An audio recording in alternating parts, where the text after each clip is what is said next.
అనకాపల్లి జిల్లా నర్సీపట్నం మున్సిపల్ కార్యాలయంలో జరిగిన సర్వసభ్య సమావేశం రసాభాసగా మారింది. మున్సిపాలిటీలో ధ్వంసమైన రోడ్లపై టీడీపీ, వైసీపీ కౌన్సిలర్ల మధ్య వాగ్వాదం జరిగింది. గత ప్రభుత్వం నిర్లక్ష్యం వల్లే ఇప్పుడు రోడ్లు అధ్వాన్నంగా తయారయ్యాయని టీడీపీ కౌన్సిలర్లు అన్నారు. దీంతో వైసీపీ కౌన్సిలర్లు ఆగ్రహం వ్యక్తం చేశారు. ఈ క్రమంలో ఇరు వర్గాల మధ్య మాటల యుద్ధం మొదలై సమావేశం రసాభాసగా ముగిసింది.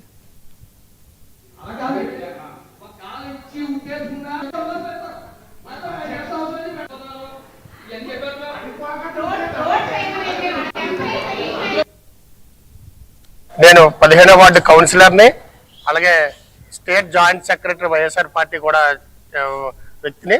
అయితే ఈరోజు నర్సీపట్నం ఎంత నిర్లక్ష్యానికి గురైందని అంటే మన మాటల్లో చెప్పలేనంత దారుణంగా తయారైంది ఈరోజు కూటమి ప్రభుత్వం పరిపాలనా విధానం నర్సీపట్నం మీద.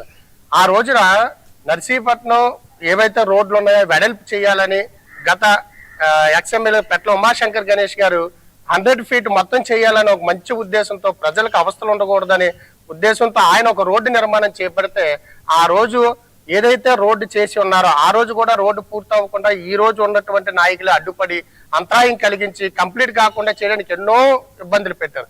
అయినప్పుడు కూడా ఆ రోజు మా శాసనసభ్యుల వారు చాలా కష్టపడి ఏదైతే ఫీట్ ఉందో అబీద్ సెంటర్ నుండి ఆర్ఎన్బి ఏదైతే ఉందో మన ఆర్డీఓ ఆఫీస్ వరకు వేయడం జరిగింది. ఈ రోజు ఆ రోడ్డుని చూసి మిగతా రోడ్డుని చూస్తే ఎంత అధ్వానంగా ఉన్న పరిస్థితి అంటే అక్కడ వరకు చాలా బాగా వస్తున్నారు.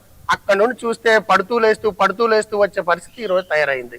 ఇదేంటబ్బా అని చెప్పి లాస్ట్ టైం మేము కౌన్సిల్లో అడిగితే అసలు మీకు అడగడానికి హక్కే లేదు, మీకు సంబంధమే లేదు, ఆర్ఎన్బి ఓడి మాత్రమే చేయాలని చెప్పి ఆ రోజు మా మీద టచ్ చేశారు. మరి ఈ రోజు